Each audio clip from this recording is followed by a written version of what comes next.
regardez La Réunion, bonjour.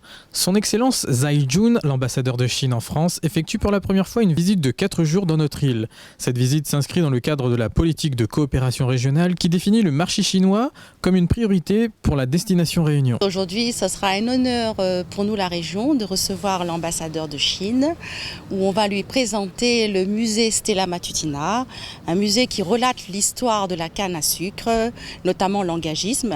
Mais surtout, il faut souligner que l'ambassadeur de Chine, la Chine, les Chinois ont une présence dans l'histoire de la Réunion. Il ne faut pas oublier, ils ont été aussi engagés. Les Chinois, qui ne connaît pas la boutique chinoise, qui a été pendant très longtemps, si on peut le dire, le CCAS de la Réunion, puisqu'ils ont contribué à aider les familles qui étaient en difficulté. Les Chinois sont aussi présents à travers l'architecture, les temples chinois. Et puis surtout, nous ne pouvons pas faire abstraction sur la gastronomie chinoise, chop suey, le gingembre, poisson et bien sûr le riz cantonais. Donc aujourd'hui, c'est un plaisir pour nous d'accueillir l'ambassadeur de Chine, la Chine, les Chinois qui s'imbriquent dans la culture réunionnaise.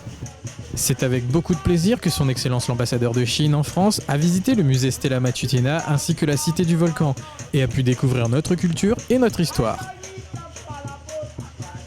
Mon objectif, c'est de mieux connaître l'île de la Réunion, de connaître les leaders politiques locaux et de renforcer la coopération entre la Chine et la Réunion. C'est la deuxième journée de ma visite et ce séjour m'a déjà donné un souvenir très profond.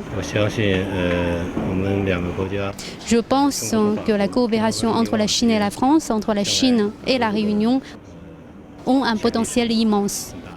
Tous mes vœux de prospérité et de développement à l'île de la Réunion. Didier Robert, le président de la région, a rencontré l'ambassadeur afin de discuter des sujets de l'économie et du tourisme. Ils ont ainsi ravivé la flamme que nos deux pays ont l'un pour l'autre. Un volet qui est propre aujourd'hui à la région, qui assume une compétence forte en ce qui concerne donc la coopération de manière générale, la coopération décentralisée et les relations internationales, tout en considérant encore une fois, et vous le savez, que l'économie doit être au centre donc, des actions que nous devons mener aujourd'hui.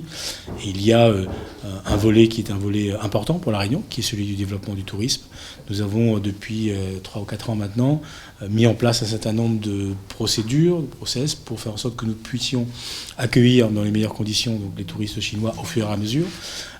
Donc il y a des efforts qui ont été faits sur l'hôtellerie, je peux y revenir, il y a des efforts qui ont été faits sur la formation, sur l'enseignement du chinois, améliorer finalement l'offre touristique, donc c'est des procédures sur lesquelles nous sommes déjà engagés, que nous allons là aussi amplifier et consolider.